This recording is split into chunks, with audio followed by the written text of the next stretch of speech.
Bienvenidos neuróticos a un nuevo episodio. Este es un podcast producido por estudiantes de psicología y mi nombre es Ainhoa Gobea. Mi nombre es Fátima Méndez. Yo soy Guillermo Gutiérrez y hoy en el podcast donde analizamos todo. Vamos a meternos en uno de los temas más malinterpretados, más criticados y más quemados del mundo terapéutico, el psicoanálisis. En este episodio vamos a conocer a más profundidad el concepto del psicoanálisis, explicar la diferencia que hay entre el psicoanálisis y otras terapias, e incluso las propias ramificaciones dentro de esta corriente, así como entender por qué podría ser una buena opción para un gran porcentaje de la población. Entonces, agárrense de su silla, tomen sus palomitas y prepárense para cuestionarse, reírse y tal vez descubrir por qué siguen repitiendo el mismo patrón emocional desde, ¿qué será? ¿Los 3 años? Obviamente acompañados de la presencia de nuestra invitada Gabriela Yacamán Elias, quien es nuestra maestra en la escuela y también es psicóloga especializada en psicoterapia clínica. Miss, ¿nos podría dar un poquito de contexto sobre cuál es su especialización en sí? Sí, claro. Muchas gracias por invitarme a los tres. Con mucho gusto aquí andamos con ustedes y pues obviamente soy psicóloga, ¿no? Me formé como psicóloga allá en la Ciudad de México, en la Universidad Anáhuac y al terminar, pues me especialicé hice mi maestría en psicoterapia clínica enfocada a la psicoterapia psicoanalítica. Es una especialidad que dura 2 años y pues muy interesante, la verdad, muy recomendada. Y bueno, a raíz de eso he tenido que tomar diferentes, o he querido más bien, tomar diferentes cursos acerca por ejemplo, de trauma, ¿no? De cómo todo este impacto que de repente estas experiencias tempranas van teniendo en el desarrollo de la personalidad, ¿no? De todos. Sí, Llevo, perdóname. No, realmente que es un placer tenerte aquí. Creo que nos nutres mucho en las clases y sobre todo creo que es un poco complejo que tener o sea, profesores que se formen en alguna ramificación del psicoanálisis. Creo que es muy, justo como dices, son muchísimos años también. Así es. Sí, sí, es un montón de tiempo y bueno, también obviamente, por suerte, ¿no? El tener la oportunidad de que, pues desde que egresé de la maestría, he podido trabajar, además en la docencia, que me gusta mucho, pero pues honestamente la parte de las terapias, pues es por lo que yo quise trabajar, ¿no? O estudiar psicología. Me parece de verdad muy interesante todo esto. Entonces, afortunadamente, he tenido la oportunidad de trabajar en eso por 20 años, así que también es muy enriquecedor. Manches, 20 años, ya estoy vieja. Y Ahora Gaby, que ¿cómo lo te digo, sientes ya suena fuerte. estar en el podcast? ¿Para qué igual te gustaría usar este espacio? Pues la verdad me parece, y les agradezco mucho también que le den la oportunidad a diferentes corrientes, ¿no? Para el trabajo terapéutico, porque me conocen, no soy absolutamente nadie para criticar ningún tipo de corriente psicológica, porque evidentemente todas sirven, ¿no? Todas bien aplicadas, sobre todo, todas bien llevadas a cabo, tanto por parte del terapeuta como por parte de los pacientes, porque también hay que responsabilizarnos de lo nuestro, pero también no le podemos quitar la responsabilidad al paciente, ¿no? Es como tomar, como digo siempre, es como tomar un antibiótico. El antibiótico funciona si te lo tomas en el número de días y el número de veces que el médico te lo dice, no cuando ya te sientes mejor dejar de tomarlo. Lo mismo sucede aquí. Y sí creo que psicoanálisis es o la psicoterapia psicoanalítica, ¿no? En su defecto, que es más breve y en fin, son tipos de terapia que de repente asustan o no están bien informados y se cree siempre que es muy dramático, que no sirve, ¿no? Una sacadera de dinero, un montón de cosas que no son ciertas y la gente se pierde el beneficio que también tienen este tipo de corrientes psicológicas. Sí, justo muchos estigmas, ¿no? Que nos ponemos por cosas que vemos en redes sociales y demás. Así es. Y ahorita hablabas de justo que te gusta la docencia. Sinceramente, yo quiero decir que se nota, ¿no? Quisiera agradecerte ahorita de antemano por tu buen hondismo en las clases. O sea, realmente eso ayuda mucho como a tener, no sé, como la mente más clara dentro del salón. Mil Eh, gracias. Hablando también de redes sociales, quisiera empezar preguntándote, ¿cómo le explicarías a una persona que solo conoce el psicoanálisis o a Freud por memes justo Ujú. este tema, justo esta corriente del psicoanálisis? Pues mira, primero, ¿no? Como el entendido de cómo de verdad Freud tiene un punto, ¿no? Tan tenía, bueno, tenía un punto que ¿cuántos años han pasado? Y aunque sean memes, pero se sigue trayendo a la conciencia, ¿no? Como sea, pero avanzamos, usamos ChatGPT, lo que tú me digas. Y de todas maneras, seguimos trayendo a Freud para entender diferentes procesos. Entonces, digo, obviamente tú sabes, es sumamente complejo, ¿no? La teoría, bueno, de cualquier autor, pero en este caso de Freud, pues es súper, súper, súper compleja. Hay que leer y releer como para entender, pero esta idea que él tenía, por ejemplo, de cómo infancia es destino, se ha malinterpretado de mil maneras, porque no continúan investigando, como también él decía que sí, infancia es destino, ¿no? Pero justo por eso crea el psicoanálisis, para ver de qué manera te puedes dar cuenta de esos, decías tú al inicio, ¿no? De estos patrones que repites y repites y repites sin entender de dónde vienen o por qué vienen o a dónde te han llevado.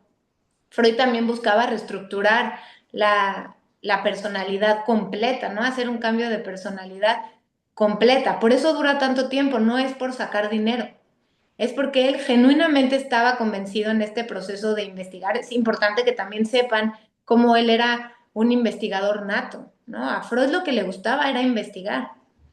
Entonces, él estaba convencido que llevando a cabo el proceso de manera adecuada podría ayudar a las personas a esta reestructuración de la personalidad por completo, pero pues imagínate lo que eso llevaría, ¿no? En cuánto tiempo.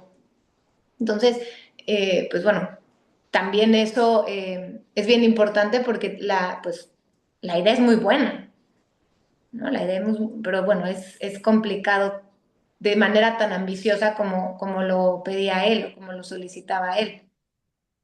Eh, ¿Qué otra cosa podría ser así como importante entender? La asociación libre hasta la fecha, ¿no? La asociación libre están en todas las pruebas, hasta en las no proyectivas, por ejemplo, MMPI, ¿no? Te pone A o B, pero te hace que tú proyectes lo que sea más parecido de acuerdo a tus pensamientos, por ejemplo. Eh, bueno, la interpretación es esta interpretar y confrontar con tu realidad.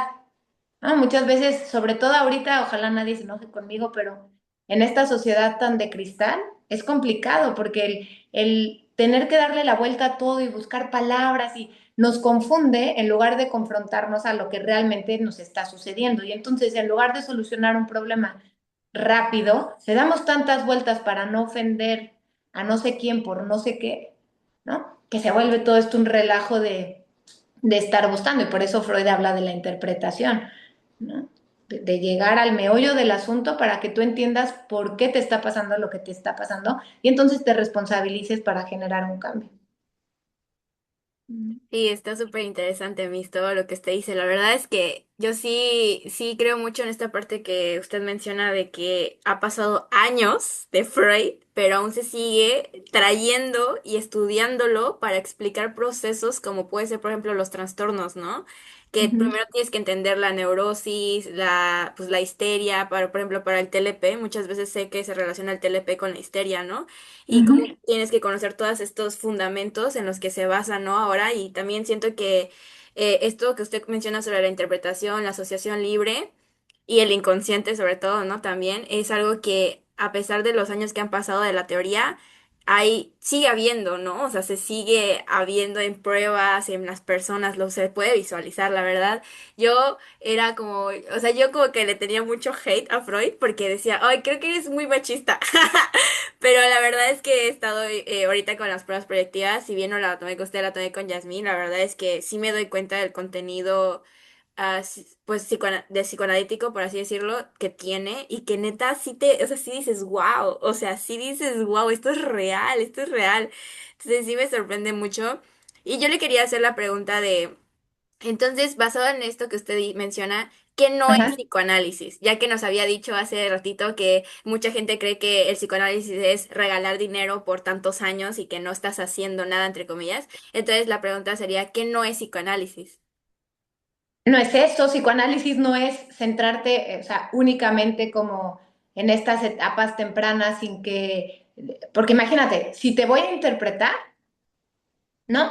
Quiere decir que yo te estoy interpretando una acción del pasado en lo que estás haciendo ahorita. Entonces, sería mentira decir, ¿no? Que el psicoanálisis no sirve porque solo habla del pasado, es decir, utiliza el pasado mucho, claro, pero con una función en el presente, ¿no? Psicoanálisis, tal vez va a estar como raro lo que voy a decir, es doloroso, pero no doloroso como lo ponen en las películas, ¿sabes? El violín y la música, casi casi sale Drácula detrás cuando alguien está, ¿no? En una consulta psicoanalítica en el diván y eso no es psicoanálisis, ¿no? Lo que pasa es que eh, es mucha introspección.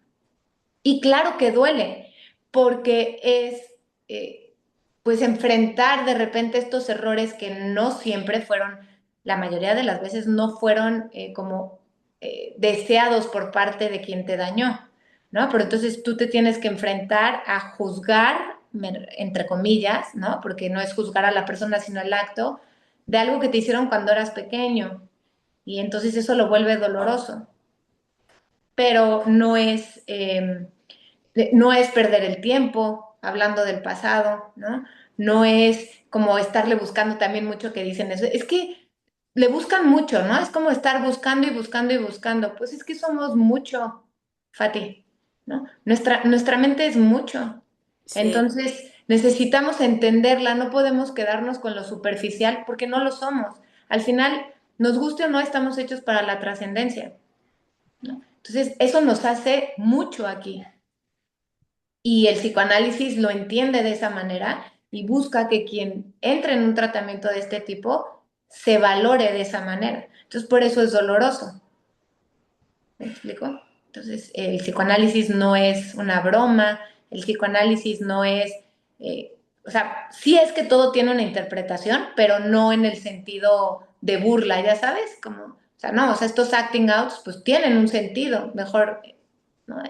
Como enfrentarlos, ver por qué, todo esto, pero no toma todo como, no todo es sexo tampoco, ¿no? O sea, todo es pene. No, no es cierto. O sea, algunas cosas sí, ¿no? Pero bueno, lo mismo, hay que ver la época, la situación, todo esto, pero pues no todo es sexual tampoco, ¿no? Habla de pulsiones, todo esto, pero no todo. El complejo de Edipo no es que el niño genuinamente esté imaginando la escena con su mamá, o sea, ni sabe cómo el niño va a poder pensar algo que no conoce que existe. ¿No? Es como el deseo de la mamá, porque es un amor muy profundo, es un amor muy, muy puro, entonces la quieren para ellos, pero no en ese sentido, y se interpreta de esa manera, por ejemplo, ¿no? Entonces, todo eso no es el psicoanálisis. Sí, la verdad creo que esta misconcepción tan grande de lo que dicen, ay, pero ¿por qué dura tanto tiempo? Y, o sea, creen que solo hay como un tipo de psicoanálisis, y aunque Freud obviamente trajo, o sea, muchos descubrimientos y fue el precursor al final de esta corriente, hay ahora muchos más descubrimientos que nacen a base de eso, ¿no? Me quedo mucho con lo que dices de que la terapia duele, o sea, sobre todo el psicoanálisis duele. Diría que la terapia en general duele porque es ponernos incómodos, es hacer las cosas que tal vez no nos gusta para buscar esa vida con la que nos sentiríamos más felices, ¿no? Pero el proceso es extremadamente doloroso. Creo que lo que dices es muy cierto, el psicoanálisis más que todo, porque tengo que ver absolutamente todo lo que me pasó, todo lo que hice, todo lo que me hicieron. Bueno, no todo, pero en gran parte. Creo que eso, en mi percepción, es lo que lo diferencia mucho de otras terapias. Pero quería preguntarte más que todo a ti el tema de cuáles serían las diferencias principales entre el psicoanálisis y otras corrientes. Pues mira, la más, ¿no? Evidentemente es la duración, porque pues sí, es una terapia en un psicoanálisis clásico, ¿no? Como decimos, en un psicoanálisis de Freud, ¿no? Pues sí, te podías aventar 10 años, ¿no? con él esperaba, pues, o él creía que debería de ser mínimo 5 veces por semana. Pero a ver, también, ¿no? La época, o sea, estaba en esa investigación, en fin, pero bueno. Entonces, eso pues es mucho tiempo, ¿no? Es mucho dinero, pues sí, la verdad, sí es mucho dinero. El psicoanálisis clásico, por ejemplo, de repente la actitud de neutralidad por parte del terapeuta, insisto, estoy hablando de un psicoanálisis clásico, clásico, clásico, ¿no? Esta actitud de neutralidad donde la interacción casi, casi es ni decir cómo estás, ¿no? Sino saludar y sentarte y guardar silencio y esperar la reacción del paciente y que el paciente sea el que inicie, como para darle toda esta oportunidad a la asociación libre. Ahorita, imagínate, ¿no? ¿No? Se toma como qué rarito, qué grosero, qué... Porque claro, no estamos acostumbrados a tantísima neutralidad, ¿no? Eso también lo diferencia mucho de mucho tipo de, ¿cómo se dice? Pues de estas formas de hacer terapia, ¿no? Yo creo que eso sería como lo más... Y bueno, el objetivo, ¿no? Que es esta reestructuración completa de la personalidad, que también es muy ambicioso, muy bueno, pero muy ambicioso. Sí, justo es la razón que decías del por qué tarda tanto, ¿no? Llevar un proceso psicoanalítico. Eh, Ahorita hablabas de que necesitas mucho insight, ¿no? Mucha introspección para llevar este tipo de procesos y pues supongo que también mucha imaginación, ¿no? Para la asociación libre y demás, siendo ya terapeuta más bien. Quisiera preguntarte si consideras que las personas que llevan este proceso como consultantes necesitan, por así decirlo, tal vez un CI promedio o tal vez alto para poder llevarlo a cabo, ¿no? ¿Ok?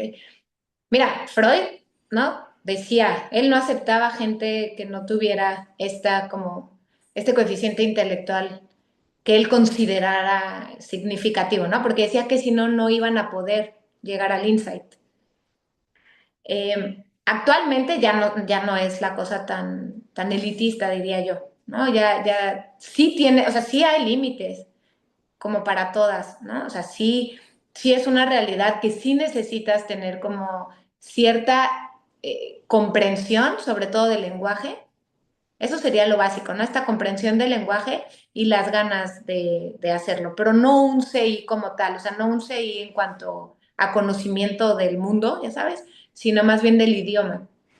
Eso sí, porque creo que en clase lo platicábamos, ¿no? Aquí en la Náhuac de Cancún, que hay alumnos de tantos lugares, como de repente una palabra que para nosotros los mexicanos tiene un significado y para ellos tiene otro, y se hace un relajo ahí adentro, ¿no? Entonces, eso sí se necesita. Y lo que les digo, si no sabes qué es la palabra, tú como terapeuta eres el responsable de entenderla para saber cómo aplicarla con él. Entonces, más bien, somos nosotros los que tendríamos que estar más preparados para que el paciente lograra el insight. Pero bueno, para Freud sí sería necesario.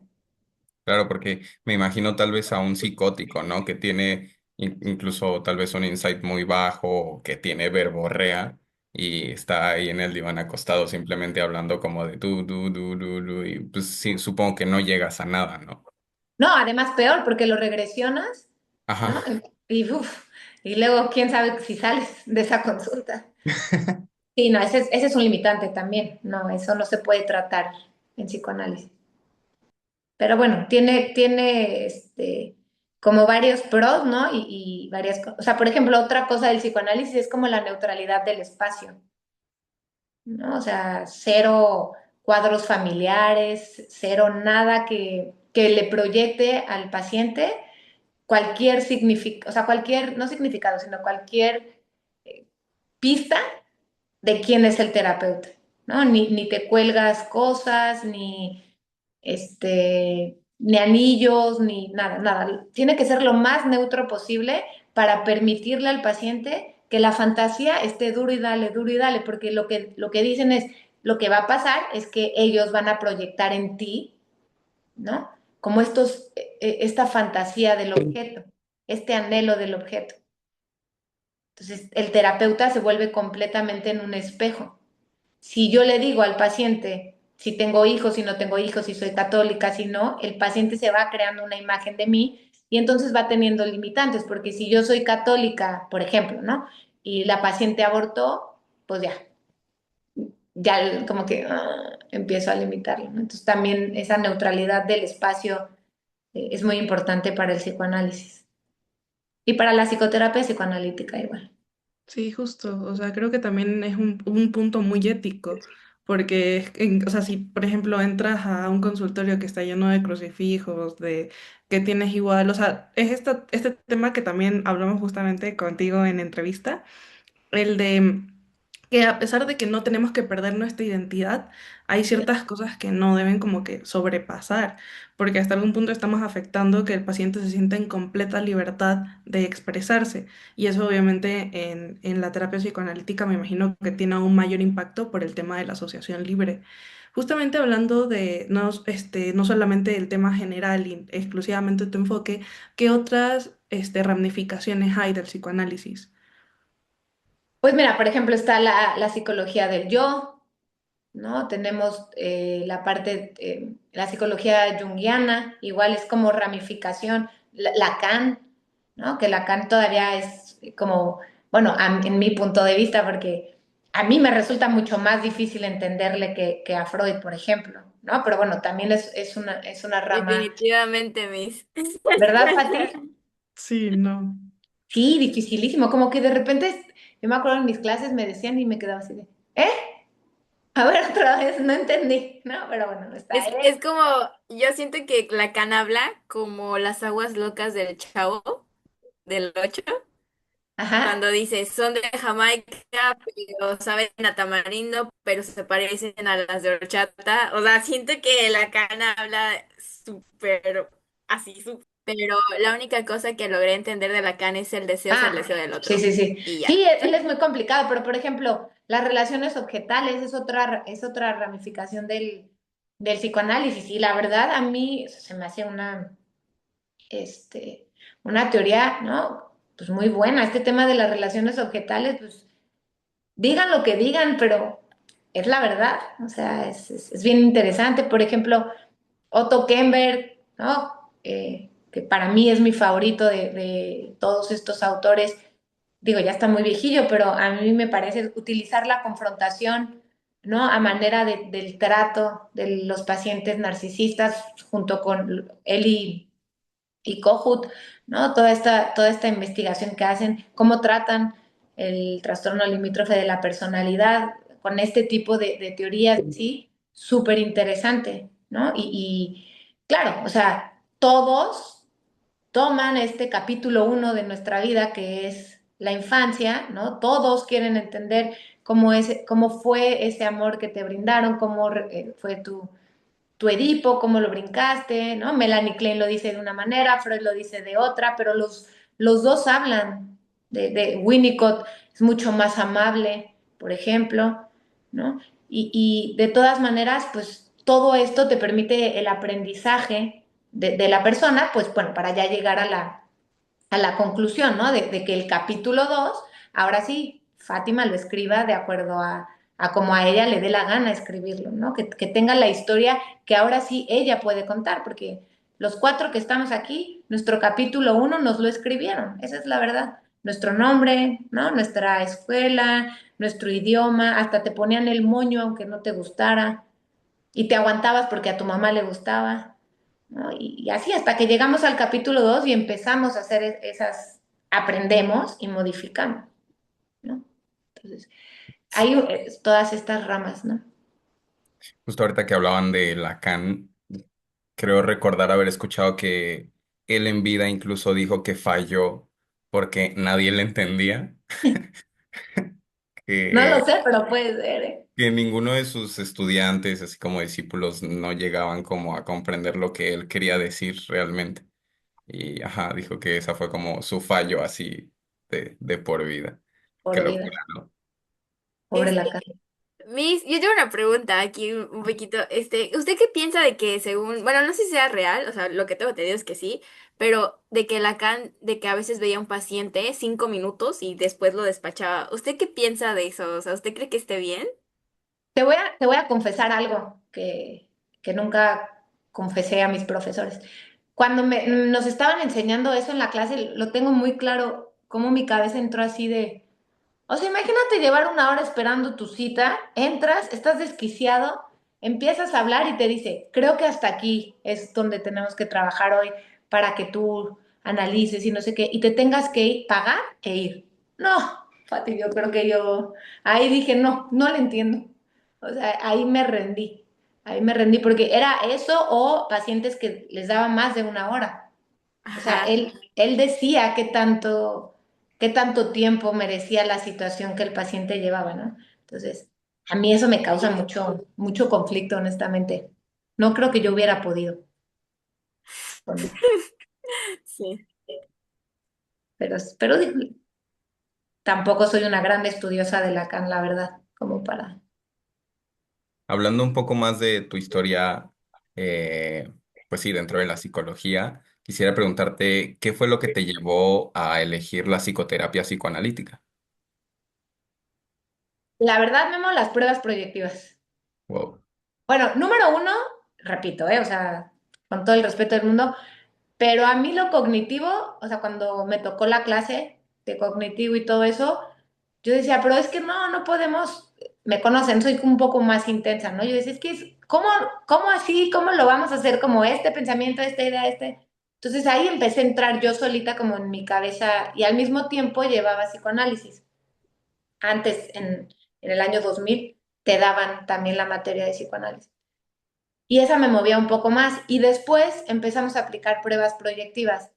Y lo que les digo siempre en clase, me parece increíble que una prueba de 1930 siga trayendo a la conciencia, ¿no? Siga midiendo lo mismo que en el 1930, o sea, que sea tan exacto a pesar de no ser numérico. Eso me decía yo, no, no, no puede ser y no puede ser. Y prueba que aplicaba, batería que aplicaba y decía, es que otra vez me salió lo mismo, es que otra vez, otra vez. Entonces, eso creo que fue como el detonante para mí y una maestra que, o sea, hablaba y yo decía, wow, ella sí que sabe, ¿no? Entonces, eso fue lo que me llevó al psicoanálisis. Bueno, a la psicoterapia psicoanalítica. Bueno, la siguiente pregunta es que hablando un poquito más sobre, introduciéndonos más sobre usted y su estudio, yo le quería preguntar qué es lo más bonito que ha visto como en un proceso psicoanalítico. Hijos, cuando, eh, haz de cuenta, bueno, obviamente cuando terminan, ¿no? Y terminan bien, o sea, cuando termina el proceso y se van y ves como esa curva, ¿no? De estar muy mal a estar muy bien, a bajar y ya irse bien. Eso para mí es como, o sea, ¿no? Hay pacientes en particular que me han dado ganas de llorar cuando se van, ¿no? Porque no puedo creer que se logró, o sea, que es historias muy dolorosas y que las ves que terminan bien y, y no, no lo puedes creer. Eso me parece lo mejor de la terapia, ¿no? Porque es una satisfacción personal tremenda, tremenda, la verdad. O sea, de verdad, tremenda. Te sientes feliz, ¿no? O sea, de que se cumplió el objetivo y que sabes que esta vida se va mejor de como entró, ¿no? Eso me parece como lo mejor que te puede pasar en el proceso. Y a lo mejor va a sonar raro, pero se los voy a decir. También de repente me gusta, ¿no? Cuando estás, por ejemplo, trabaja y confrontando y confrontando para que el paciente se dé cuenta de cómo esa manera de actuar le está generando esa consecuencia, ¿no? Y de repente el paciente solito llega y te dice, no, es que estuve pensando, ¿no? Y creo que tomarme 5 vasos de agua me está haciendo mal porque hago mucho del baño, ¿no? O sea, que él lo diga como si fuera suyo, ¿no? Me da mucho gusto porque quiere decir que se está logrando este objetivo donde el terapeuta entra en la cabeza del paciente, pero sin que diga, ay, es que me acordé que Gaby me dijo. O sea, no, ya lo hacen como un hábito, ya solitos lo hacen. Eso también se siente muy bonito, ¿no? Porque es todo tu trabajo. Es como si hicieras muchas abdominales y ya se te viera el abdomen marcado, así. Eso también me da mucho gusto cuando sucede. Sí, creo que justamente es el tema de que más adelante nos gustaría hablar porque creo que, la verdad, lo voy a decir así, creo que eres una genia para la confrontación.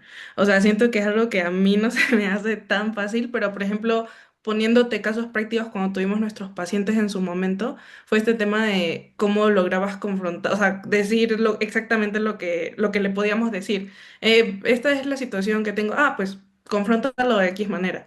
Y es como... No se me hubiera ocurrido, le hubiera dicho, oye, ¿no se te ocurre que tal vez y es una muy buena idea hacer tal cosa? Pero es increíble cómo a través de la confrontación puedes trabajar con la resistencia del paciente, porque siento que lo que normalmente tiende a pasar cuando confrontamos a una persona, inclusive hasta dentro de un espacio terapéutico, es que va a aumentar su resistencia, pero es encontrar una forma de confrontar sin que esto haga que el paciente se resista aún más y que más bien lo incorpore como a mí se me ocurrió y tú sí, a ti se te ocurrió. Ajá, exacto. Creo que eso es muy, o sea, creo que obviamente tiene mucha teoría detrás el poder llegar a eso. Y justamente adentrándonos un poco más a la teoría del psicoanálisis, hay un concepto que creo que puede llegar a ser confuso en el principio, pero nos gustaría que explicaras como a profundidad para que pudiéramos entender qué, o sea, qué rayos es el ello, el yo y el super yo. O sea, ¿cómo lo definirías así para que alguien que no lo conoce lo pudiera entender? Ok. Mira, el ello, ¿no? Es toda esa parte para no decir de la persona, ¿no? Pues sí, de lo que es la persona, que está llena como para usar palabras, no psicológicas, vamos a usar palabras más comunes. El ello son todas esas como ganas de hacer lo que sea, o de no hacer, ¿no? De no levantarme, qué flojera, o de irme de fiesta sin ponerme un límite ni de alcohol, ni de hora, ni de... No, es como el instinto, la pulsión a su máximo esplendor, ¿no? Luego viene el super yo. El super yo es un arma de doble filo también, porque de repente, ¿no? Tendemos mucho como a justificarlo, ¿no? Como, es que es muy bueno en lo que hace y resulta que esa bondad, ¿no? Es, lo que está haciendo es que está llevando la conciencia al límite, ¿no? Y lo que está haciendo es que está deformando tu conciencia porque eres tan rígido que estás llevando literalmente las cosas a un nivel supremo que tampoco te hace bien, ¿no? Entonces, el super yo tiene eso, tiene todos tus ideales, tiene todas tus normas, ¿no? Tiene todas tus metas, pero lo mismo que el ello, tiene que tener como un equilibrio, porque si no, si es muy rígido, te va a hacer mucho daño, ¿no? Y pues si no hay super yo, el ello va a hacer lo que le dé la gana. Y es por eso que aparece el yo, ¿no? Donde el yo se vuelve como en o la idea es que el yo sea el equilibrio de estos dos. ¿No? Donde puedas escuchar a tu super yo, perdón, puedas escuchar al ello, ¿no? Porque se vale, porque a ver, somos personas, ¿no? Que aprendemos por los sentidos, que nos gusta vivir, que merecemos pasarla bien, o sea, está padrísimo, ¿no? Pero tiene que haber ese equilibrio que te diga hasta dónde puedes llegar, ¿no? O sea, de acuerdo a la persona que eres, hasta dónde puedes llegar. Y eso lo va a hacer el yo. Entonces se vuelve el equilibrio entre el ello y el super yo, el yo. Sí, yo lo veo un poco como dejarte llevar, o sea, el ello como dejarte llevar por los placeres de la vida y luego el super yo es como este ser súper moralista que pues ninguno tiene la razón, ¿no? Entonces como que hay que hacer la triada. Ajá, Y siguiendo como con estos conceptos más mm, académicos, podríamos decir, no sé. ok. Eh, ¿Qué es el inconsciente y cómo se relaciona con la dinámica psíquica de lo que nos hablabas ahorita? Pues ve, el inconsciente, ¿no? Es como, bueno, como lo ponen siempre, ¿no? Como iceberg, ¿no? Es toda esa parte de la persona que queda enterrada, ¿no? Que queda congelada, este, de cierta manera, ¿no? Reprimido todo lo inconsciente. ¿Qué reprimimos? Pues obviamente, generalmente se reprime lo negativo, no reprimes la fiesta de cumpleaños en la que te la pasaste bien, porque eso nos genera placer. Y vuelvo a lo que decíamos al inicio, ¿no? Como personas nos gusta el placer, nos merecemos el placer incluso, ¿no? Insisto, equilibrado y todo esto. Entonces al inconsciente se va todo aquello que de una manera u otra nos hizo daño. ¿Cuál es el riesgo de lo inconsciente, Memo? Tenemos que ser bien inteligentes en qué de lo que conocemos de nuestros pacientes les traemos a la conciencia, ¿no? Ya que uno los va conociendo, ya que uno te van hablando, te van contando la dinámica, todo esto, tú te vas dando cuenta de muchísimas cosas, ¿no? Y en ese proceso tú tienes que saber elegir en qué te vas a empecinar, o sea, qué necesitas que el paciente ponga en la conciencia para que lo pueda trabajar y qué no, ¿no? A ver, en un psicoanálisis clásico todo tendría que ir a la conciencia porque es una reestructuración completa de la personalidad, ¿no? En esta psicoterapia psicoanalítica, tú más o menos vas de acuerdo a la vida del paciente, ¿no? Su aquí, su ahora, su personalidad, todo esto. Tú vas encontrando cuál es ese conflicto que no le está permitiendo avanzar y trabajas con eso. Porque traer todo a la conciencia, a cualquiera nos, ¡fum! ¿No? Es una bomba atómica, obvio. Entonces, por eso uno tiene que ser como tan observador. Hace rato que Noah decía de esta parte de la confrontación y todo eso, ¿no? Me gustaría decirlo porque, y que tú hablabas de los memes y así, pensé mucho esto, ¿no? Como de repente las personas en estos reels o en estos memes ponen, yo no necesito el psicólogo, yo necesito un café con mi amiga para que todo esté bien, ¿no? Lo que no saben esas personas es todo este proceso del que nosotros estamos hablando. Eso no lo hace tu amigo porque tu amigo no observa, porque tu amigo no relaciona, porque tu amigo no tiene la memoria de acordarse de lo de la sesión de hace 3 meses y traerlo en esta sesión, porque tu amigo no sabe por qué te conviene recordarlo, ¿no? Entonces, toda esta parte del inconsciente es un tesoro que tienes que ser bien selectivo a quién le vas a permitir acceder a ese tesoro, ¿no? Bien selectivo, porque maltratado, pues te va a hacer muchísimo daño. Pero, por ejemplo, o sea, me gusta mucho cómo usted lo pone, ¿no? De esta parte de que no había entendido y de hecho le iba a preguntar como, ¿a qué se refiere como a reestructurar toda la personalidad? Pero ahora entiendo a lo que se refiere, ¿no? De que en esta terapia psicoanalítica o bueno, psicoterapia, o sea, no todo, porque sí, yo creo que una persona que tenga que reestructurar absolutamente todos los años de su vida, sí es hasta, hasta como muy abrumador, ¿no? ¿No? Porque incluso sé que, bueno, he visto ciertas teorías en las que, por ejemplo, se supone que hasta con la hipnosis podrías llegar a lo que sentías cuando estabas dentro del vientre de tu madre, pero también como que hay muchas situaciones ahí que como que a lo mejor luego he escuchado también que como no es a veces no tienes que despertar todo, por así decirlo, ¿no? Pero Ujú. sí, está muy interesante ese tema. Y por ejemplo, yo le quería preguntar sobre los mecanismos de defensa, ¿no? Sí. Porque me perdí un poquito de la explicación de lo del super yo y el ello, que bueno, gracias a Dios sí conozco eso porque ya lo vimos en la escuela. Pero por ejemplo, sobre el tema de los mecanismos de defensa, ¿hay ciertos mecanismos de defensa que estén basados en el super yo y algunos en el ello? ¿O en general todos son como para proteger a bueno, pues al paciente de entrar al inconsciente? Lo que pasa es que los mecanismos de defensa son más primitivos, ¿no? O más desarrollados. Entonces, eso va a tener mucho que ver si se van al ello o se van al super yo. Por ejemplo, una intelectualización, pues va a ser más del super yo, porque se va a enfocar más en reglas morales, ¿no? Pues más inteligente, más como en esta parte social, entonces va a encontrar estas formas de justificar el acto de lo que hizo, dándote esta explicación intelectual, ¿no? De por qué te está lastimando, por ejemplo. Entonces, como que quiere jugar con el super yo. Por ejemplo, una represión, una evasión, ¿no? Es mucho más del ello, ¿no? Porque estás evadiendo la sensación, estás evadiendo la situación y entonces haces lo que te da la gana, ¿no? Porque evado como lo que me está generando la responsabilidad. Entonces, más que nada tendría que ver, yo siento, eh, con esto, ¿no? Con qué o sea, tan, no desarrollado es el mecanismo, sino qué tan, ¿cómo te dije? Ay, Fati, es que la edad, sí es verdad que se te olvidan las palabras. Se me fue la palabra, pero ¿qué tan desarrollado pues es el mecanismo, ¿no? Va a tener mucho que ver con el trastorno, más que con... O sea, pero por ejemplo, los mecanismos de defensa son, o sea, realmente son un trastorno o todas las personas utilizamos un mecanismo de defensa. No, todos. No, son súper necesarios y tiene mucho que ver también con esta parte de traer a la conciencia todo lo inconsciente. Es muy buena tu pregunta, ¿no?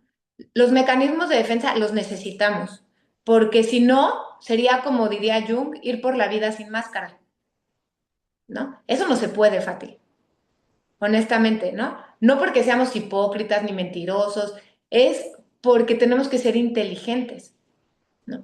Hay cosas que tú no tienes por qué ir por la vida siendo literalmente Fátima. No estoy diciendo que engañes, que seas hipócrita, no. Pero hay lugares, ¿no? En la escuela, pues actúas de una manera, en tu casa de otra. Es así. Lo mismo es estos mecanismos, los necesitamos para aguantar, ¿no? Imagínate una persona que, pues en un duelo podemos poner el ejemplo, ¿no? En un duelo primero tenemos que negar la pérdida, porque si no negamos la pérdida, así, o sea, acabas de perder al familiar, en 2 segundos ya estás psicotizado. En cambio, niegas, ¿no? Esa negación le da permiso a tu mente como de digerir, ¿no? Y entonces vas al velorio y entonces ves al muertito y entonces le lloras y entonces le vas bajando la negación y te vas dando la oportunidad, ¿no? Pues de entenderlo, de sufrirlo y dar ese siguiente paso. Entonces se necesita, no puedes pensar que se le muera a una persona querida y ya estés en la aceptación. No, eso no puede pasar. Le tienes que dar a la mente toda esa oportunidad porque es difícil, ¿no? Entonces se necesitan, pero eh, algunos, ¿no? No todos. Hay otros que sí se tienen que trabajar y que sí se tienen que quitar porque hacen más daño. Entonces, no. Eso Y sí. no, o sea, no creo que solamente al otro, sino también a uno mismo, ¿no? Sí, claro. Y creo que justamente hablando de eso, este era un tema que ya te había dicho que quería tocar, este tema de confrontar, o sea, creo que es muy complejo, muy difícil y bueno, tú en tu práctica clínica nos podrás decir que una persona entre a un consultorio que asuma completa responsabilidad sobre las cosas que está hecho y a lo que está dispuesto a cambiar. Creo que muchas veces entra una persona al consultorio y lo digo también, creo que inclusive ha sido mi caso, "Ah, esto me hicieron, esto me pasó". O sea, no es como yo vengo a asumir responsabilidad sobre lo que yo hice, ¿no? Esta toma de responsabilidad, sino muchas personas, en verdad, decirlo también como es que llegan en un plan de víctima. O sea, vine por lo que me hicieron, por lo que me pasó. ¿Cómo trabajas esta toma de responsabilidad sin invalidar lo que sí dolió? O sea, lo que fue real y me dolió y sí me lastimó, pero aún así una parte que tengo responsabilidad. ¿Cómo confrontas eso? Ok, primero te acuerdas que igual siempre les digo, ¿no? El peor error que nosotros como terapeutas, bueno, que yo considero podemos hacer es justo eso, ¿no?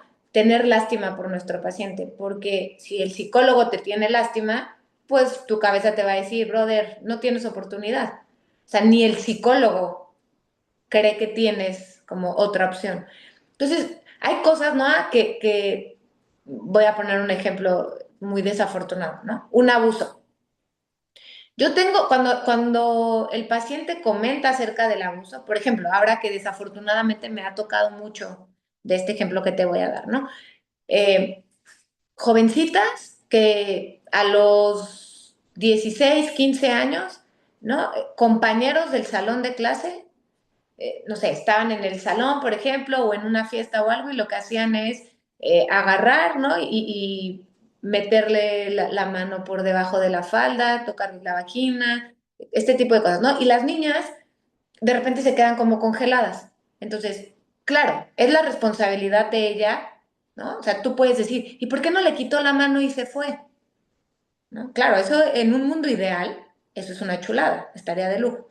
La realidad es que no funciona así, por eso lo que te mencionaba del trauma, ¿no? El sistema parasimpático entra en shock y entonces hay gente que no sabe cómo actuar y se queda quieto pero ellas llegan a consulta y te dicen, es que no me quité, es que no le dije que no, es que no me moví. Entonces, lo que yo hago es explicarles todo esto que te estoy diciendo, ¿no? Oye, pero debió de haber sido muy difícil, es tu amigo, estaban enfrente de todo el mundo, también tú ibas a quedar muy expuesta, ¿no? O sea, como sí responsabilizarlas, pero sí entendiendo que no está tan fácil, ¿no? O sea, que no está fácil de repente como adivinar cómo yo reaccionaría. Y eso les baja mucho como esta situación de defensa y entonces empiezan como a descansar, ¿no? Y empiezan ya a platicar y eso sí, ¿no? Ah, ok, ya fue desafortunado, ya lo viviste, ya te diste cuenta de dónde viene. Ahora, la siguiente vez, ¿qué vamos a hacer? ¿No? Ahora sí, o sea, ahora sí ya hay herramientas para enfrentarlo. Ahí sí ya las responsabilizo, ¿no? Por ejemplo, ¿no? Te me ocurre. Sí, justo debe ser algo muy difícil, ¿no? De escuchar y de llevar a cabo, porque pues literalmente fueron víctimas de algo que nadie debería vivir. Es correcto. Cambiando un poco y siguiendo hablando de estas técnicas que se usan dentro de la psicoterapia psicoanalítica, eh, Ujú. sabemos que la confrontación es una herramienta pues delicada, ¿no? Que tal Sí. vez no se tenga que usar con pincitas, pero debes de saber en qué momento hacerlo. Entonces, ¿cómo decides tú en qué momento confrontar y en qué momento contener? Ahí te va, esa es muy buena pregunta, Memo. Por eso ese es otro punto por el cual, por ejemplo, la psicoterapia psicoanalítica tiene una duración de 2 años, ¿no? Porque fíjate, si yo te trato a ti, yo no puedo a las 2 semanas de conocerte ni interpretarte ni confrontarte. Una, porque probablemente no te resulte cómodo, ¿no? Probablemente todavía digas como, oye, ¿esta qué se cree si me ha visto 2 veces como para decirme lo que me está diciendo? Entonces yo necesito tiempo. Necesito tiempo, uno, para conocerte bien, ¿no? O bueno, conocer al paciente bien. Dos, para estar segura que lo que el paciente me está contando es genuino. Porque por supuesto que hay pacientes que empiezan contándote una historia y termina siendo otra, ¿no? Porque te están probando. Entonces, yo no me puedo quedar con esa primera impresión. Yo tengo que preguntar, tengo que cuestionar, tengo que ver cómo reaccionó el amigo, el tío, el primo para cerciorarme que es la información adecuada. Y entonces sí, cuando ya mi rapport está bien, ¿no? O sea, cuando yo siento que mi paciente o sea, mi paciente y yo ya estamos súper entendidos, entonces es cuando ya puedo empezar a hacer esta primera, antes de confrontar, ¿no? O sea, se interpreta un poquito para, insisto, estar segura que la información es la correcta y luego ya podría confrontar. Pero sí pasan unos 2 meses, 3 meses para que esto ya se pueda dar, o sea, bien, bien, bien, ¿no? Y también se les avisa en entrevista cuando les explico la manera que tengo de trabajar, ¿no? Les explico también por qué uso la confrontación, por qué uso la interpretación. Y entonces ellos ya saben que voy a hablar con la verdad, ¿no? Ese es como el argumento. O sea, tú quieres escuchar la verdad. No, pues sí. Y eso ayuda mucho, ¿eh? Fíjese Eso ayuda. que ahorita que habla de la confrontación, no recuerdo exactamente dónde aprendí esto, pero aprendí que la confrontación muchas veces se piensa como, hey, bro, pero dijiste esto, ¿eh? Y la vez pasada dijiste esto, estás de que diferente, ¿no? Pero, por ejemplo, yo lo que aprendí es que es escuchar el discurso y darte cuenta y literalmente preguntarle genuinamente, oye, pero no, ya no entendí. O sea, literalmente decirle, ya no entendí, ¿me podrías explicar otra vez esto de nuevo? Porque recuerdo haber escuchado que tú dijiste esto, o sea, como que es algo un poco más genuino desde esta parte de querer entender a la otra persona. Sé que tal vez suena muy humanista, pero, pero Sí sí. es. No, no, así es, siempre. Pero mira, ese también es como otro mito, ¿no? Estas corrientes también son humanas, o sea, también les importa mucho el que el paciente se sienta bien, se sienta cómodo, solo que sí, pues no es tan apapachador. Pero sí, justo ya, por ejemplo, es que me confundí o recuerdo que me habías comentado tengo esta duda, ¿no? Al inicio, pero ya, Fati, que las cosas van avanzando, no sé, por ejemplo, que te diga, es que hice esto otra vez. No, es que le contesté, voy a decir una tontería, le contesté mal a mi mamá, ¿no? Y me castigó. Y tú ya sabes que el paciente tiende a hacer eso, voy a inventar aquí proyectándome, tiende a hacer eso cuando iba a tener un torneo de fútbol importante, ¿no? Entonces le dices, ¿y no será que te estás autosaboteando porque te pones nerviosa porque otra vez tienes tu torneo en puerta? ¿No? Entonces ya es como, no lo había pensado. Y ese no lo había pensado, ¿no? Ya hace que haga clic. Y no fui grosera, no le dije, ay, qué chillón otra vez estás, o sea, no es así confrontar. Ok, sí, definitivamente. Y por ejemplo, en esta parte, como usando este ejemplo que usted está diciendo, o sea, ¿cuándo es cuando realmente vemos el cambio en el paciente? Porque yo he escuchado muchas veces que el primer paso para cambiar es aceptar que tienes un problema. Pero siento que a veces no, bueno, nosotros como todavía no psicólogos que somos y estamos en entrenamiento, ¿cómo podríamos saber, por ejemplo, que alguien está como tratando de negar el cambiar o simplemente no ha encontrado la razón por la cual, como, no quisiera decir como debería de cambiar, pero como que a veces hay gente que simplemente no está lo suficientemente como profunda sobre sí misma. No sé si me doy a entender. Sí, no están listos. Pues mucho autosabotaje. Te das cuenta que cuando hay tanto autosabotaje, ya es una cuestión de, pues mucho del paciente, ¿no? Que de plano no quiere ver, no quiere ir más allá. Y digo, eso pues también podría ser el tipo de corriente, ¿no? O sea, puede pasar en cualquiera que ese tipo por la personalidad que tenemos nomás no encaja y podrías probar. Por eso es importante, sería importante que las personas que van a terapia de verdad investigaran, ¿no? O sea, que preguntaran al terapeuta e investigaran qué es eso, ¿no? Para ver si concuerda con su manera de pensar o lo que fuera. Y nosotros tendríamos la obligación también de explicarlo, ¿no? Que muchos no lo hacen y eso está muy mal, porque pues el paciente tiene que tener pleno conocimiento de cómo trabajas tú. Entonces, no sé, a lo mejor ahí te podrías dar cuenta. Yo creo que el autosabotaje ayuda mucho. Pero es bien duro, como dicen, ¿no? Por ejemplo, de los niños, los papás pueden dar la vida por sus hijos, pero no pueden ir a terapia por sus hijos. Así de dura es la terapia. Súper fuerte, sí.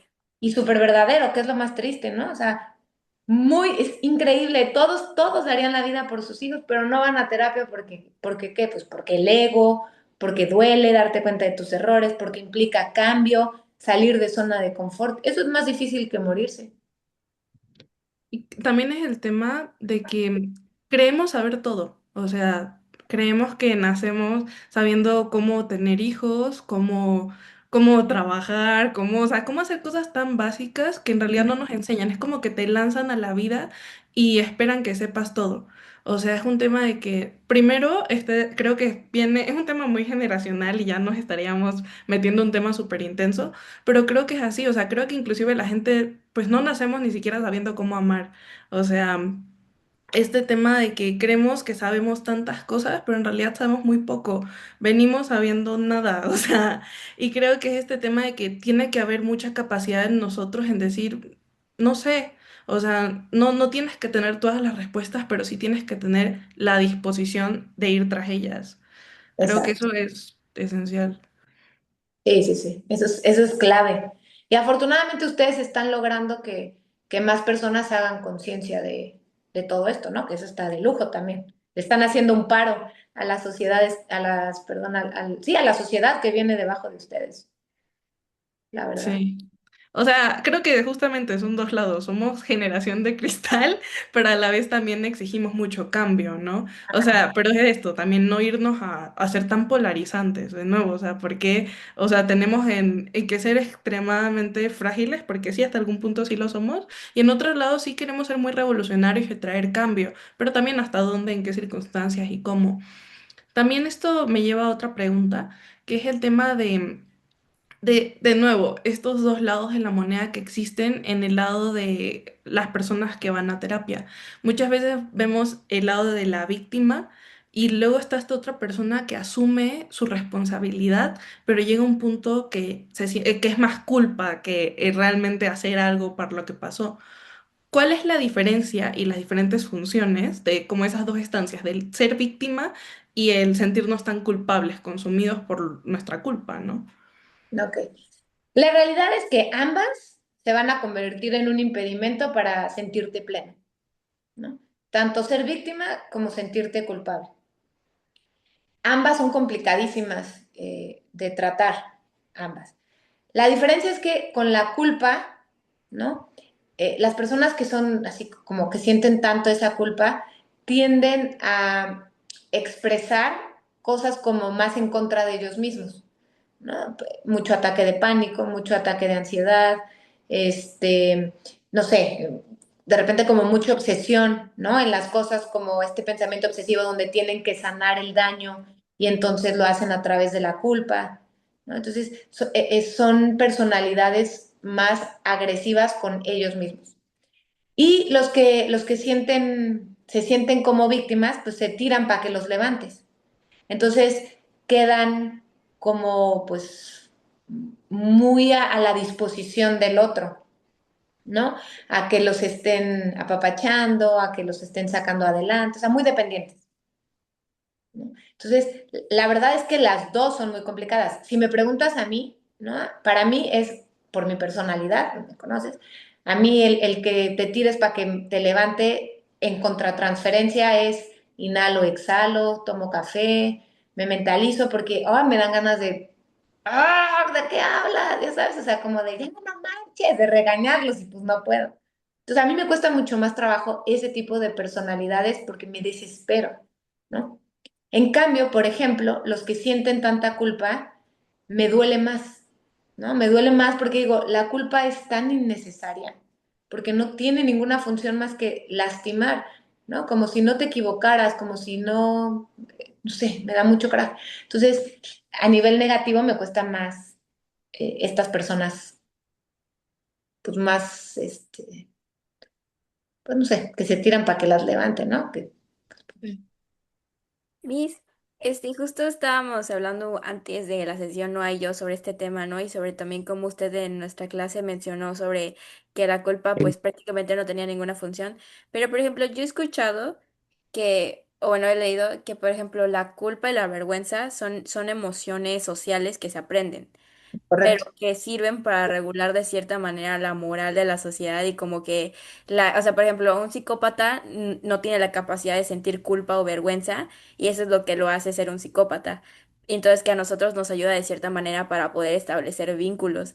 Pero, por ejemplo, ahorita que está diciendo que no tiene ninguna función, ¿cómo lo relacionaría con esto que le estoy mencionando? O sea, es que cuando lo llevas a este grado, ¿no? De que te dé ataque de pánico, que te dé, o sea, dime qué vínculo. No lo tiene, al contrario, ¿no? O sea, te estás desvinculando del entorno, porque te sientes tan culpable o tienes tanta vergüenza, no, que bueno, la vergüenza es un poco mejor que la culpa, creo yo, ¿no? Porque la vergüenza al final es por una situación en específico que pasa, pero la culpa te acompaña. A lo que voy es, claro, ¿no? Hay que sentir culpa, ¿cómo diríamos? Como esta culpa adaptativa, ¿sí? Para generar eso que tú dices de la moral, del vínculo, de todo, pero no podemos tener esta culpa que vaya en contra de nosotros mismos, ¿no? Que no nos permita vivir. Imagínate, Fati, cuánta gente se suicida por culpa.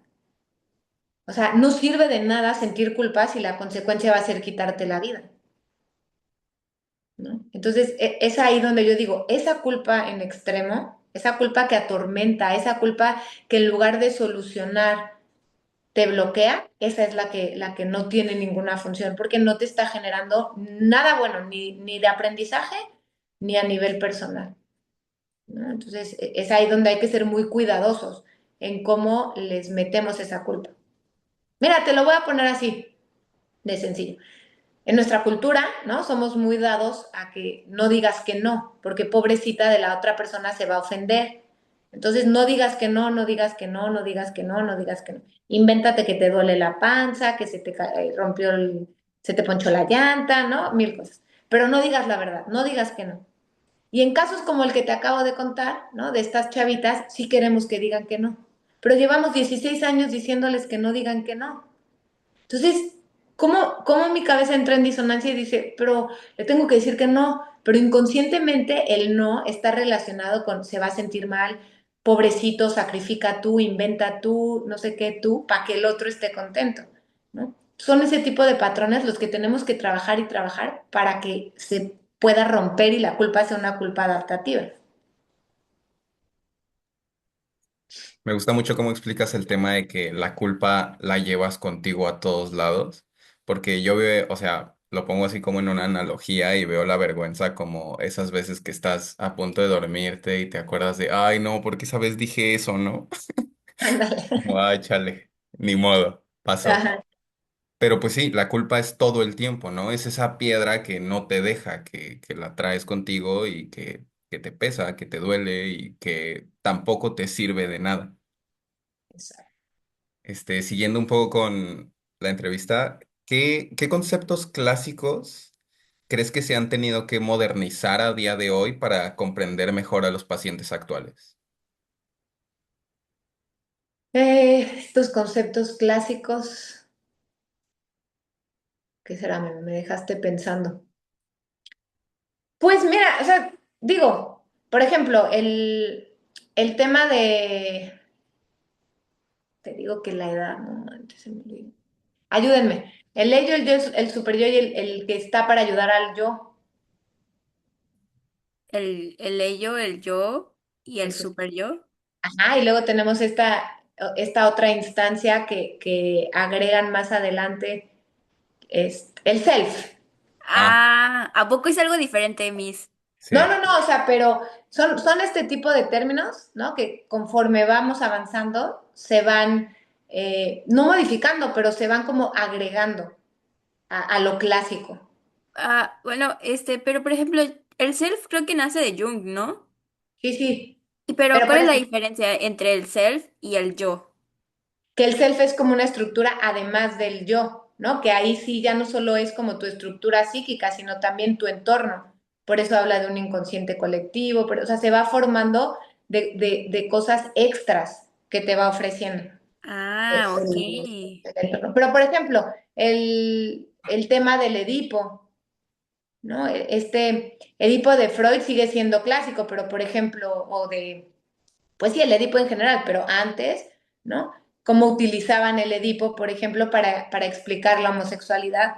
Eso ahorita ya no, ¿no? Eso ahorita ya no tiene como sentido para nosotros, ¿no? La confrontación también ha ido evolucionando en el proceso, porque pues les digo, la confrontación, pues el que más poder le pone, pues es a partir de los años 60 y pues ya tiene mucho tiempo, pero pues se sigue usando de la misma forma, solamente que nos piden modificar las palabras. Tienes que ser mucho más cuidadoso en cómo confrontas. O sea, yo creo que es como lo mismo, simplemente que se va modificando de acuerdo a lo que el entorno social nos va solicitando, ¿no? O sea, aquí en la confrontación tienes que ser mucho más cuidadoso con las palabras, mucho más, porque ahora una palabra mal interpretada, pues puede desencadenar un problema terrible, ¿no? Entonces, pero pues sí, el tema del trauma también ahorita ya es mucho más usado, ¿no? Ya se le da, sobre todo más usado en el buen sentido me refiero, ¿eh? Porque ya no se usa trauma como igual, como un estigma, ¿no? De algo negativo, o sea, bueno, sí es negativo, pero me refiero, ya es como más común, ya se le da esta apertura a la palabra y entonces tú puedes trabajarla con el paciente, ¿no? Sin que suene como que ya quedó loco, traumado para siempre, sino que ya se le explica, ¿no? Ya se le da toda esta base también neurológica y entonces para el paciente el trauma ya tiene otro significado,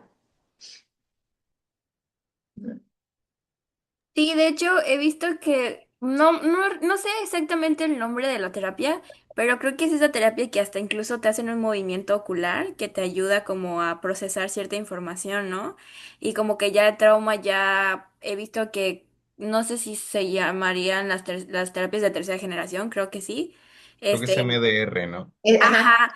Y por ejemplo, ya también como que ven mucho el trauma, no solamente como esto que te sucedió, sino también cómo lo procesa tu cuerpo, ¿no? Como que ya involucran mucho el cuerpo en tratar de sanar como ciertos conflictos psíquicos y la verdad es que a mí personalmente me gusta mucho. Yo he sido bastante, he sufrido mucho de psicosomatizaciones, entonces como ajá. que a mí que me hablen de cómo el dolor se transforma con el cuerpo y todo, me encanta la verdad. Entonces como que me parece muy espléndido. Y por ejemplo, yo le quería preguntar, güey, sobre cómo, o sea, desde el psicoanálisis, desde su visión que usted tiene y sus estudios, claro, ¿por qué cree que nosotros repetimos patrones, ¿no? Que es algo que también se menciona mucho en el psicoanálisis. Y yo he escuchado y he leído que, por ejemplo, el cerebro procesa, claro, desde nuestras diferentes cortezas. Sí, creo que sí se dice. Hemisferios de nuestros diferentes hemisferios, no una parte simbólica y una parte razonable. Entonces, por eso no basta con que te digan por qué estás repitiendo el patrón, sino que también necesitas buscar como una manera simbólica de sanarlo, ¿no? Y que por eso a veces buscar como la misma situación te ayuda como, bueno, es como si tu cerebro estuviera tratando de resolverlo o darle un final diferente a eso, ¿no? Pero no sé desde la visión psicoanalista cómo sea. Lo que pasa también con los patrones es, otra vez, nos vamos a la infancia, ¿no? Al final, o al inicio, más bien, tú creces viendo esa misma manera de actuar. Entonces, cuando tú todavía no tienes esta oportunidad de conocer el mundo, ¿qué es lo que pasa? O sea, lo que te dicen estas primeras figuras que representan tu todo en la vida es la ley, ¿no? Acuérdate, cuando eras chiquita, tu top en la vida era que tus papás te fueran a ver bailar, que te felicitaran, que te apapacharan, que todo iba en torno de ellos, ¿no? Entonces, ¿qué sucede? Tú vas viviendo, ¿no? Te van enseñando esta manera de vivir y pues se va yendo a este iceberg, ¿no? Se va quedando ahí, se va quedando ahí. Entonces, tú sales a la calle, ¿no? Y esas personas que de manera inconsciente te recuerdan esta vida de pequeño, que es lo único que conoces, pues te pegas a ellas, ¿no? Pero pues no puedes, o sea, es que ¿por qué siempre me toca un borracho? Y cuando empiezas a tratarlos, te das cuenta que vivieron en un mundo donde todos eran borrachos. Entonces, ¿qué pasa? Mi cabeza eso es lo que conoce, eso es a donde se va, eso es lo que busca. Por eso el proceso de esta terapia es analizarlo, ¿no? Entenderlo, conocerlo, para que cuando yo lo interprete y lo confronte contigo, tú puedas entender, ¿no? Cómo tienes que aprender a darte cuenta de este tipo de situaciones para no caer de manera constante con ese tipo de situaciones. Que obviamente también, como decía Fati, en el proceso vas a sanar, ¿no? ¿Por qué vas a sanar? Porque estás como poniéndole fin a una necesidad que tú tenías desde hace mucho tiempo atrás. Entonces, por fin puedes terminar con eso, porque ya lo entiendes, ya sabes de dónde vienes, ya entendiste por qué no te conviene, ahora sí puedo atacarlo, ¿no? Es súper interesante eso. No creo que no haya persona que no repita un patrón, ¿eh? No creo que no la haya. Sí, Yo claro. leí por ahí, fuentes por ahí, A ver, que Freud decía que el neurótico repite patrones porque tiene la necesidad de controlar el trauma. ajá. Y también es como una lectura interesante, ¿no? Eso de, pues es que necesito que o sea, sí, justo de estas personas muy controladoras, ¿no? Necesito como finalizarlo al momento de controlarlo, ¿no? Pero, pues es Sí. demasiado, ¿no? Yo también he escuchado eso, o sea, como que es esta parte simbólica de que necesito controlarlo porque lo que me pasó estaba fuera de mí, ¿no? Entonces, si ahora lo controlo yo, tengo el poder de hacerlo cambiar o hacerlo a mi manera, ¿no? O como cumplir, como usted decía, con esta necesidad que tenía desde hace tiempo. Sí, Está sí, sí. buenísimo. Y complicadísimo, ¿no? Aparte. porque es algo que inició una persona que no eres tú. O sea, ese es el tema, ¿no? Que quien te lo enseñó, quien lo vivió contigo, no eres tú. Entonces, tú estás siendo la consecuencia de la historia de vida de alguien más. Y además quieres controlar el final feliz. O sea, es bien complejo, ¿no? Pero bueno, ya que lo entiendes y lo aceptas, ¿no? Te das cuenta, te das muchísima cuenta en la consulta como ellos mismos te lo dicen. Iba a caer, pero me acordé y y no lo hice, ¿no? O sea, ya, porque ya, o sea, ya lo tienes claro, ya lo aceptaste, ya lo lloraste, ahora eres capaz de atacarlo. Está de loco. Hablando un poco sobre los cambios que han habido bueno, la forma en la que se hace psicoanálisis hasta algún punto, ¿qué hay sobre este cambio de las estructuras, ¿no? Ahora se presentan pues familias no tradicionales, cómo se representan algo como el complejo de Edipo en un mundo donde ahora hay familias con dos mamás, con dos papás o crianzas colectivas. O sea, ¿sigue teniendo sentido hablar del complejo del Edipo o no aplica? En un psicoanálisis clásico, ¿no? Lo que se hace es como tomar quién de estos cuidadores, ¿no? Porque, o sea, ok, son dos mamás, dos papás, pero estoy segura, ¿no? Que dentro de esa dinámica hay uno que es más cariñoso y hay uno que es más, no quiero decir rudo porque no es la palabra correcta, pero que cumple como con estas funciones de el trabajador, ya sabes, como Proteger sería, ¿no, de Mix? proteger, ándale, ¿no? De protector, el que si sucede algo no es tan emocional, ¿no? Toda esta parte.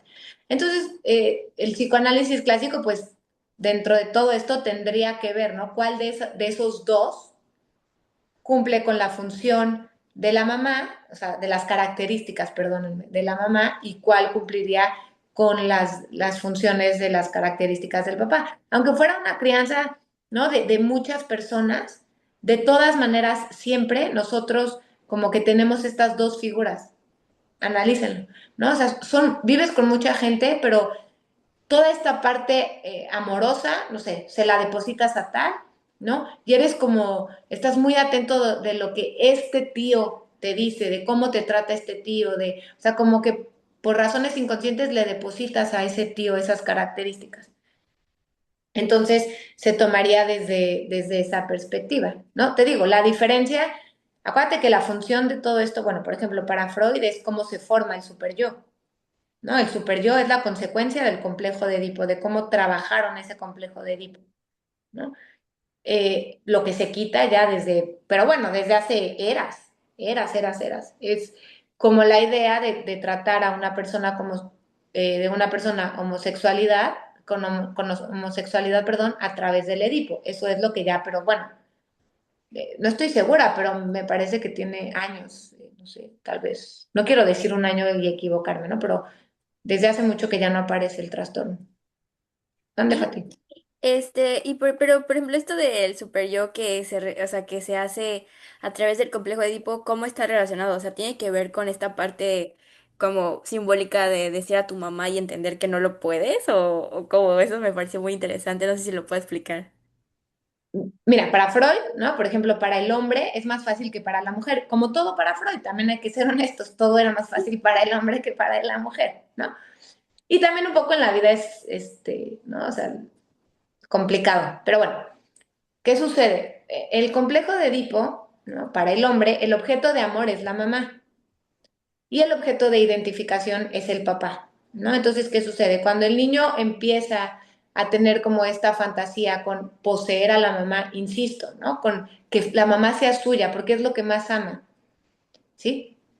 Y el papá se hace a un lado, pues el Edipo no va a tener una buena solución, ¿no? No se va a solucionar porque yo le estoy cumpliendo la fantasía al hijo, ¿no? La mamá le está cumpliendo la fantasía, soy toda tuya.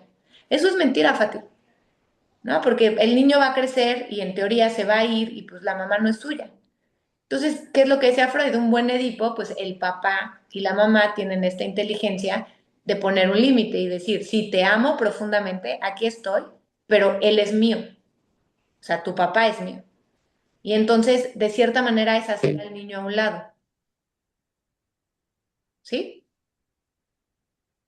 Entonces ahí el niño va a desarrollar un buen super yo porque se va a dar cuenta que ante sus deseos, como es el ello, el super yo le pone un límite moral, Ah, pero ok. un buen límite moral, no un límite moral de cochino, tu mamá es mía, o mentarle la madre, o ser un papá muy, muy castrante con él, lo mismo, ¿no? Castrante en el sentido de estar duro y dale, presionándolo, burlándose, jugando con él de una manera negativa. Entonces, eso va a traer un buen super yo, porque el niño va a entender que la mamá lo ama profundamente, ¿no? Pero que no puede pelear con el papá por la mamá. Y entonces deja a la mamá, la abandona, por decirlo así, y se va con el papá a hacer cosas de niños.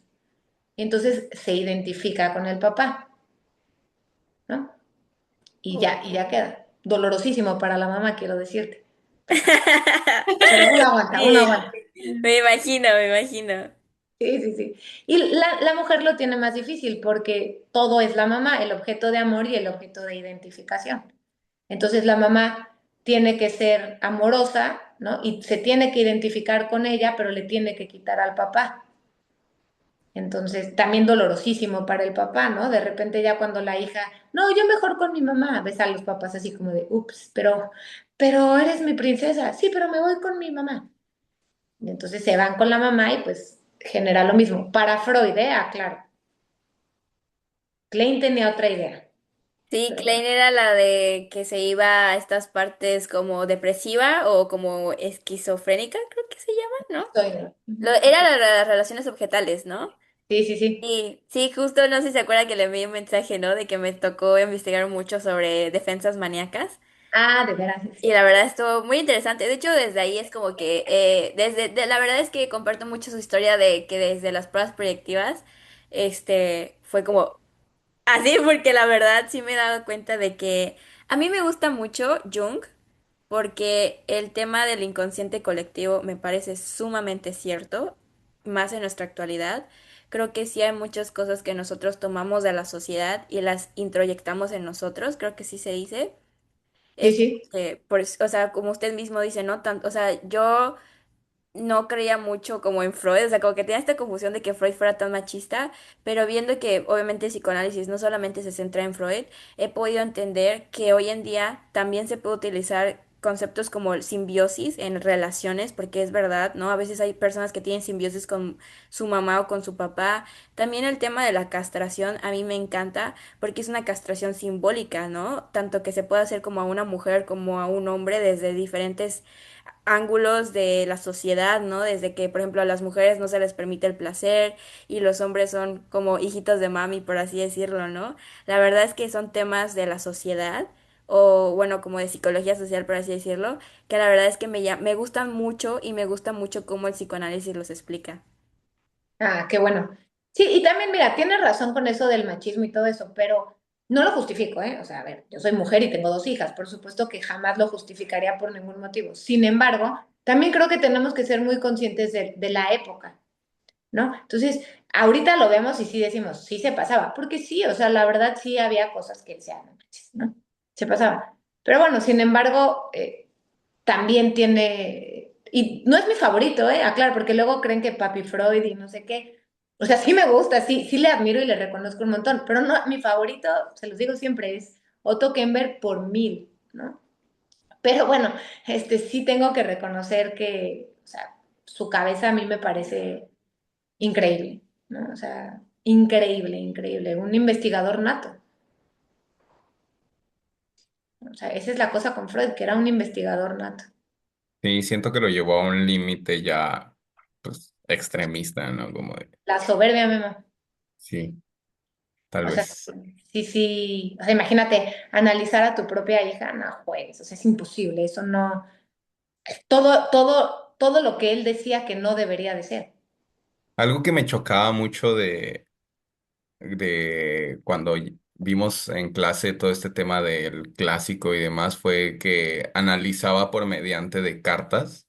Eso es como, o sea, claro que era la única herramienta que tenían en el momento, ¿no? Pues no se iban a hacer un Zoom y hablar, pero digo, no sé, o sea, en general siento que ¿dónde queda el tema de, pues justo lo clásico, ¿no? Del diván, de escuchar, callar todo el tiempo y pues dejar que se guíe solito el paciente, ¿no? Pero, pues bueno, Sí, algunos, pero pues ya ves Ana Freud, y luego no Ana Freud, perdón, Dora, y luego el papá le mandaba la carta para explicarle de Dora, y, o sea, sí, sí, qué locura. montones de cosas, sí, una locura. Si tuvieras que dar una sola idea eh, para entender, ¿no? Como este tema del psicoanálisis, incluso para las personas que no lleven ningún tema de psicoterapia, ¿cuál sería? Eh, una sola, o sea, una palabra o una... No, pues puede ser una frase, una idea. Ok. Pues mira, creo que para entender el psicoanálisis, ¿no? Es número uno, así, o más importante, es tener esta capacidad de introspección. Creo que eso es la base del psicoanálisis, ¿no? Eh, Ser introspectivo y la verdad valiente. Eso es lo que yo diría, ¿no? Porque es un proceso largo, es un proceso dolorosísimo, ¿no? Pero es un proceso que bien llevado, el beneficio puede ser tremendo, ¿no? Tremendo. Con sus limitantes, insisto, porque ya, que no se vuelva a depender, o sea, como todas, ¿no? También. O sea, que no sea dependencia, saber poner tus límites con el paciente, o sea, tiene que tener todo esto. Pero bueno, como base sería tener esta capacidad de ser introspectivo y ser valiente. Eso diría yo.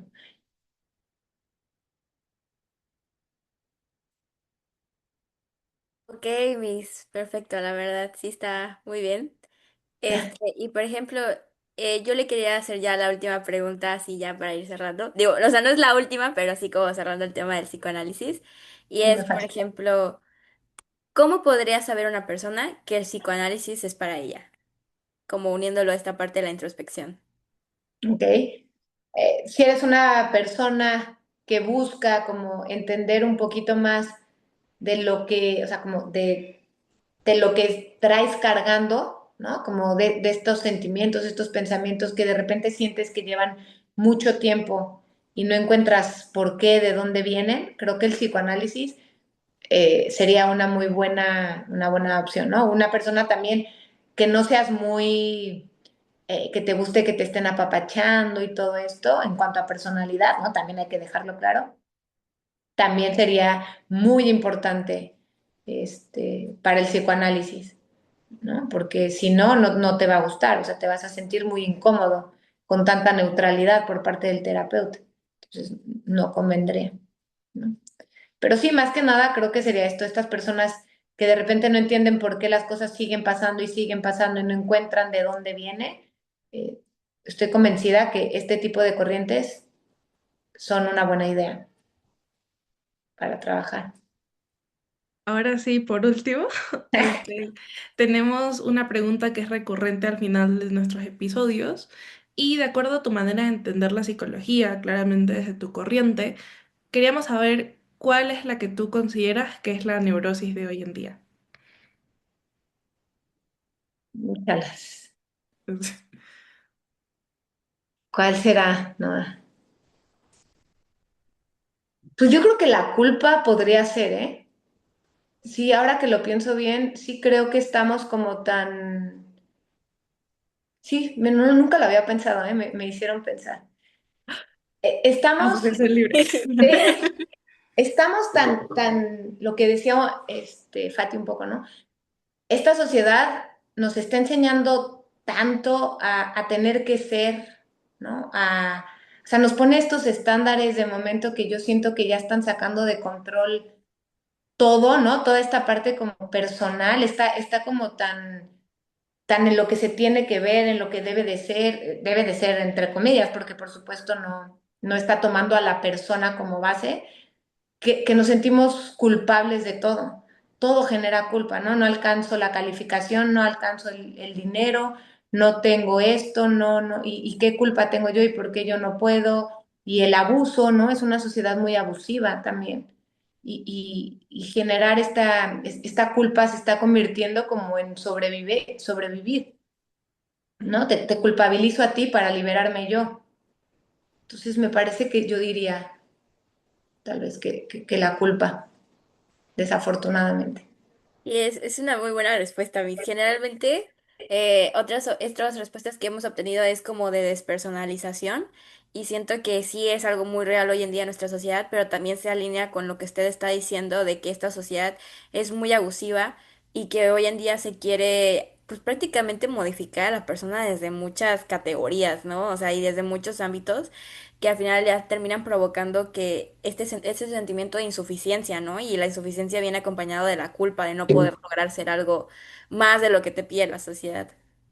Sí, está bueno ese tema luego, ¿no? De cómo de verdad la sociedad actual está esta como posibilidad que tienen ustedes de saber tanto de tanta gente y de engañar, porque hay tanto engaño, ¿no? En lo que se ve, en lo que nos quieren enseñar, que de momento justo pasa eso, o sea, es esta culpa ¿no? O sea, ¿no? O hacer daño para alcanzarlo, o no te pones un límite para alcanzar el objetivo y después te culpas, ¿no?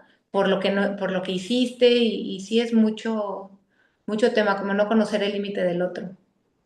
Ujú. Qué feo. Bueno, todas las épocas tienen lo suyo. Pensé que ibas a Exacto. decir histeria. Nada, no es cierto. Oye, lo bueno es eso, ¿no? Que cuando las cosas aparecen y se dan, pues personas como ustedes están dispuestas a buscar una manera de cambiarlo. Y eso es lo que genera, pues, el aprendizaje para dar el siguiente paso, Gracias. ¿no? Gracias. A ustedes. Ese egocentrismo sano a full. Oye, mi amor, es que si no nos echamos porras, nosotros, ¿quién? Además es cierto, Sí. ¿no? Gaby, la verdad es que nada más que agradecerte por tu tiempo, por tu participación. La plática ha sido increíble hasta ahora y siempre. Ah, gracias. La verdad es que a mí sí me hubiera gustado tener más materias de psicoanálisis en la universidad. Creo que sí nos dan Falta. varios bloques de cognitivo y de humanista incluso, pero de psicoanálisis solo recuerdo esta parte de proyectivas y pues la parte de donde te explicaban como psicodinamia de la personalidad, pero pues yo Ujú. la tuve que tomar en línea. Entonces sí me hubiera gustado tal vez haber tenido otra materia de psicoanálisis, así que si podemos hacer una huelga para que oferten. Pues yo participo. Eso, Viene Pati, plan yo dos me mil uno, me uno. veinticinco Huelga de hambre. Ándale, Y ándale. antes sí había, ¿eh? Te digo, antes era así como les dan cognitivo, había humanista, también les dan, ¿no? Creo humanista, Sí, y estaba psicoanálisis también. Daban las tres. Y daban psicodinamia de niños y adolescentes, no sé si eso también, o ya no. No, no. eso fue una integral y ya. No, antes era de niños y adolescentes y psicodinamia normal, la de Y los como autores. dice Pati, en línea casi que forzosamente. Bueno, al menos en el semestre que Sí, nos tocó. sí, Qué sí. coraje, porque es una muy buena materia. La Todas verdad, Sí, otras, sí, el claro. contenido era bueno. sí. Ju- Justo, sí. De hecho, cuando tuvimos trastornos de adultos y nos tocó con Yasmín. Yasmín hasta nos tuvo que explicar como esta parte de cómo Freud Neurosis. seleccionaba la neurosis, la perversión y pues a la Dosis. persona como que normal, por así decirlo, ¿no? Ujú. Y sí estuvo muy bueno porque ella es Gestalt, pero aún así como que me gusta mucho que tenemos muchos maestros que tienen la libertad de decir, ok, tal vez mi corriente es Gestalt, pero no voy a negar de dónde viene el origen, ¿sabes? O sea, y metía un poquito de psicoanálisis en ciertos aspectos, ¿no? De los trastornos. Estaba muy bueno, la verdad. Es que Entonces, no debería de ser un pleito, ¿no? Es lo que yo digo siempre, la verdad, o sea, yo no sé por qué como ensañarse de repente, cada corriente tiene su función, su chiste y su personalidad, ¿no? O sea, todas bien llevadas a cabo sirven, todas. Entonces, el chiste es eso, servir, ayudar, modificar, yo digo, en mi opinión. sí, claro, y eso es algo que siempre reconocemos mucho de la Nahua Cancún, ¿no? Que la verdad aquí tenemos bastante libertad de, ¿cómo se llama? De como poder conocer bastantes enfoques. Y siento que eso está súper bien porque la verdad no solamente te hace una persona que como que o sea, que una persona con capacidad de ver las cosas de diferentes perspectivas, sino también como que te ayuda a lo mejor a decir, oye, ¿sabes qué? Creo que me voy más por este enfoque, como que el humanista me llama más la atención y como que te da una brújula como para saber a dónde dirigirte. La verdad es que eso está muy cool de la Anáhuac Cancún. Ah, qué bueno. Qué bueno que están contentos, me da mucho gusto. Sí, la verdad sí. Y pues Oye, ojalá me hubiera gustado mucho más tomar clases con usted, Miss, la verdad. Me hubiera gustado meter entrevista, o sea, la tomé con Alex, estuvo cool, pero a veces, a veces ser director tiene sus un poquito de dificultades, ¿no? También. sí, pobre, pobre. Es bueno, no tanto como yo, pero es bueno. Te O creas. sea, es que los que tomaron entrevista con Gaby, pues, ¿Verdad, no? Ahí sí, sí. claro. Solo hay unos traicioneros, un par de traicioneros por aquí. Ay, no. No, no se crean. No, la verdad, les agradezco mucho a los tres. Los tres, si algo les admiro a los tres, ¿no? Es como su entrega y lo tan en serio que se toman a la psicología. Y les consta, o sea, no es porque estemos aquí, siempre se los digo, ¿no? Yo agradezco mucho cuando son estudiantes que entienden la importancia que tiene nuestra profesión. No hago menos a ninguna, ¿no? Pero la verdad, piénsenlo, o sea, nuestra profesión es ir contracorriente, nuestra profesión es estar convencidos que la persona vale y que vale la pena pelear por ella, ¿no? Entonces, el compromiso debe de ser igualmente fuerte porque así como los doctores, nosotros también tenemos la vida de una persona y de una familia literalmente en nuestras manos. Entonces, se agradece mucho cuando ves a estudiantes que están 100% comprometidos porque se conozca la verdad de nuestra profesión, ¿no? Se agradece mucho, la verdad. Y bueno, los conozco como estudiantes a los tres y también, ¿no? Tipazos los tres. Gracias. Ay, muchas Ay, gracias, Miss. No, sí, pero pues también gracias. usted, la verdad, es muy buena, honestamente. Es Muchas una gran gracias. maestra. Solo Gracias. tomé una materia, pero es una gran maestra. Pero o sea, les agradezco, pero realmente cuando te toca un grupo como el de ustedes, se vuelve mucho más fácil. Sí, Porque, o sea, porque les importa, porque les interesa, porque quieren. Entonces eso te motiva a querer hacerlo, o por lo menos intentar hacerlo mejor. ¿Me explico? Entonces siento que es un ganar-ganar, ¿no? Y se agradece. Pero bueno, yo siempre reconozco a las personas que están dispuestas a levantar la voz para que se escuche, ¿no? Lo que están haciendo ustedes y se nos deje de ver como una profesión más, porque somos más que una profesión, honestamente.